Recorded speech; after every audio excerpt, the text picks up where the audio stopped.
Alam mo'y hindi sumama ang pakiramdam ni pambansang kabao Manny Pacquiao, ilang araw lang ang nakakaraan. Ganadong-ganado kasi siya nang mag-ensayo kahapon. Mula sa Baguio, balitang hatid ni Mark Zambrano.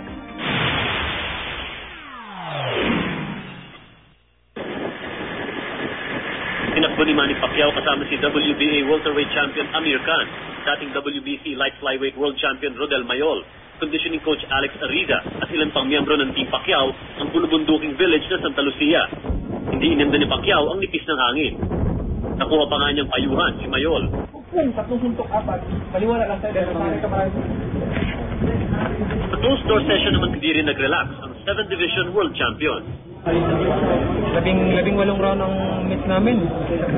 First time. Napakarami. 18 rounds. Sa tindi ng dedikasyon ni Pacquiao sa training, may isang bagay pa rin na tinutukan ang kanyang matalik na kaibigan at trainer na si Buboy Fernandez. Tinutukan namin sa kanya, siguro yung pahintuin sa training. Kasi umabot tayo, isipin mo, umabot 18 rounds. Ang talubot. I-track na, nagpapahinga eh. Paano yung sinabi kay Manny?